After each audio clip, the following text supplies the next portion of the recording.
Hello दोस्तों, आप सभी का एक बार फिर से स्वागत हमारे इस चैनल पे। आज हम लोग बात करने वाले हैं धमनी और शिरा में अंतर के बारे में। तो धमनी और शिरा में क्या अंतर है, इसके बारे में आज हम जानने वाले हैं। अब आप यहाँ पे मानव शरीर देख पा रहे होंगे। इस मानव शरीर में आपको दो तरह के नस दिखाई पड़ रहे हैं, जिसमें रक्त का आवाजाही होता है, मतलब रक्त को एक जगह से दूसरी जगह ले जाया जाता है। इसमें जो लाल कलर का दिख रहा है आपको, वो है आपका धमनी, और जो ब्लू कलर का दिख रहा है वो शिरा है। जो लाल कलर का आपको दिख रहा है उसमें हृदय से शरीर के अलग अलग अंगों तक खून पहुंचाया जाता है, और जो ब्लू कलर का दिख रहा है उसमें आपको शरीर के अलग अलग अंगों से रक्त को शुद्ध होने के लिए फिर हृदय तक पहुंचाया जाता है। अब आप यहाँ पे इस फोटो में देख पा रहे होंगे, जो धमनी दिख रहा है आपको लाल कलर का और शिरा दिख रहा है।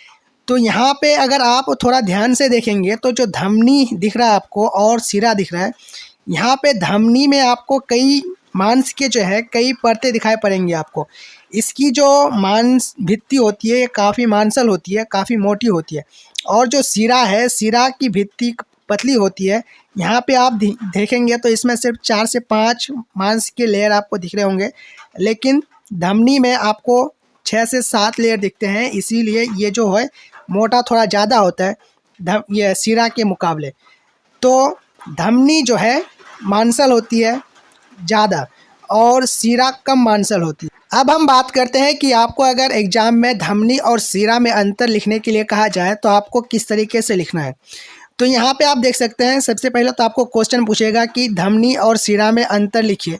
तो इसको सबसे पहले आपको लिखना है आंसर में कि धमनी और शिरा में निम्नलिखित अंतर है। उसके बाद आपको एक तरफ धमनी लिखना है, एक तरफ शिरा लिखना है। यहाँ पे फोटो में दिखा दिया गया है कि रेड कलर का धमनी है और ब्लू कलर का जो है आपका शिरा है।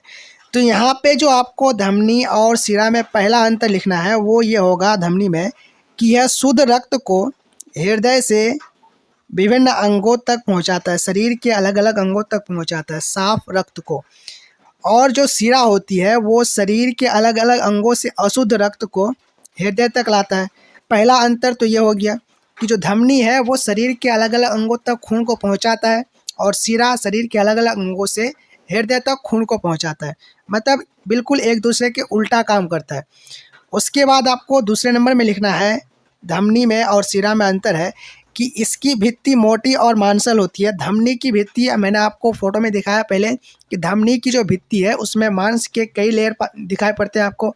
तो ये जो है मोटी होती है और मांसल होती है, ज़्यादा मांसल होती है। और जो शिरा आपको दिख रहा है, इसकी जो फोटो दिखा आप लोगों को, ये कम मांसल थी, तो ये पतली और कम मांसल है। आपको ये लिखना है, 2 अंतर हो गया।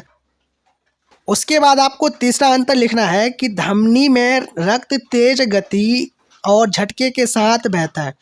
धमनी मोटी होती है, और मोटी होने का जो कारण यही है कि धमनी में रक्त जो बहता है वो तेज गति और झटके के साथ बहता है। और जो शिरा है आपका, शिरा में जो रक्त होती है वो काफ़ी धीमी गति से बहता है।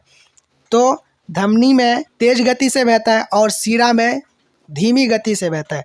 उसके बाद आपको चौथा अंतर लिखना है कि इसमें ऑक्सीजन यानी O2 युक्त रक्त बहता है। ऑक्सीजन युक्त रक्त, जिसमें ऑक्सीजन होगा वो शुद्ध रक्त है।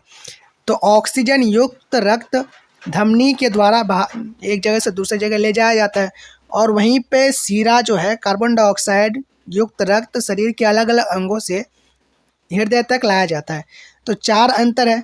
इसमें कुछ ज़्यादा आपको अलग से याद रखने की ज़रूरत नहीं है, आप समझ गए होंगे कि किस तरीके से याद रखना है। आज के लिए इतना ही, मिलेंगे फिर अगले वीडियो में।